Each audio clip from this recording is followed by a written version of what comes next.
Hello, good morning. आज हम जो है अगले जो यूनिट था फसल चक्र, उसमें से कुछ पॉइंट जो छूट गया था उसके बारे में कुछ पढ़ाई करेंगे। तो फसल चक्र के बारे में आप लोग जाने कि एक निश्चित क्षेत्र में निश्चित स्थान पर फसलों को इस प्रकार से हेर फेर करके बताना ताकि उसका उत्पादन बढ़ सके, ये फसल चक्र है। तो फसल चक्र के बारे में कुछ उदाहरण सुने तो उसमें छत्तीसगढ़ के हेतु जो फसल चक्र जो अपनाते हैं ये सिंचित क्षेत्र के लिए जो दिखाया जा रहा है। तो कैसे फसल चक्र के लिए जो है ये ध्यान रखेंगे क्या, फसल चक्र में मूंगफली, रेत, देश, गेहूं, देश, चरी, ये फसल चक्र की पहचान है। अगर यहाँ पे प्लस रहेगा तो मिश्रित फसलें की पहचान रहेगा, ये ध्यान रखेंगे क्या। फसल चक्र में आपके देश रहेगा और मिश्रित खेती में फसल में मिश्रित फसल मतलब मिक्स्ड क्रॉपिंग में प्लस रहेगा, ये आपको ध्यान रखना पड़ेगा। पीएटी वगैरह में ध्यान देना पड़ता है।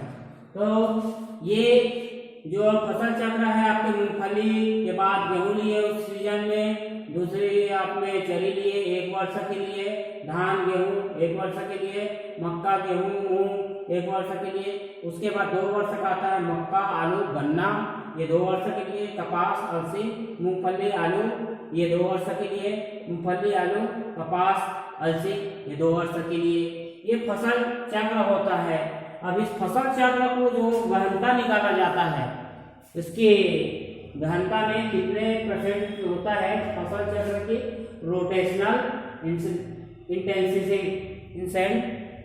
इंटेंसिटी जो होता है ये आपको निकाला जाता है। इसको RI से जो प्रदर्शित करते हैं, है ना, फसल चक्र की गहनता। इसको इस तरीका से आप निकाल सकते हो। फसल चक्र में फसलों की संख्या क्या, फसल चक्र में फसलों की संख्या बटे फसल चक्र के वर्ष गुणित 100, इसको इस तरीके से परिभाषित किया जाता है। फसल चक्र की गहनता ज्ञात करने के लिए उसमें सम्मिलित फसलों की संख्या में 100 का गुणा करते हैं और प्राप्त संख्या में उतने वर्ष का क्या करते हैं, भाग दे देते हैं। तो उस फसल चक्र के उतना फसल आपके वर्ष का चक्र जो रहता है, वर्ष में एक ही फसल लेने पर गहनता 100% करते हैं। ये फसल चक्र की गहनता रहेगा। उसी प्रकार से अगला है शस्य क्रम योजना। क्या, शस्य क्रम योजना, क्रॉपिंग स्कीम। क्रॉप उगाने के लिए जो योजना बनाया जाता है इसको कैसे परिभाषित कर सकते हैं इसके बारे में सुनेंगे। फार्म पर मृदा की उर्वरा शक्ति को स्थिर रखते हुए अधिकतम उपज प्राप्त करने के लिए फसलों को उगाने के लिए योजना तैयार करना ही शस्य क्रम योजना या क्रॉपिंग स्कीम कहलाता है। इस योजना का कुछ विशेषता है, जैसे विशेषता, पहला विशेषता, जिन खेतों में फसल चक्र अपनाया जा रहा है उसका क्षेत्रफल समान होनी चाहिए। दूसरा, जितने वर्ष का फसल चक्र हो उतने ही वर्ष या गुणांक संख्या में खेत में होना चाहिए। तीसरा, चारे की फसलों का क्षेत्रफल लगभग 10% होनी चाहिए, चारे की फसल लेना ही चाहिए।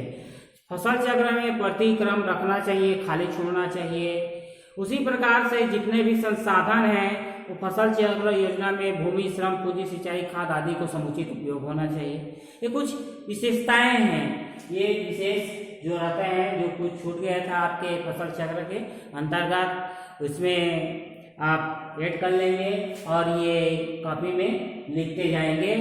धन्यवाद। आगे आप लोगों को और जो है बताया जाएगा अगला यूनिट 5वां यूनिट में मिश्रित फसलें के बारे में।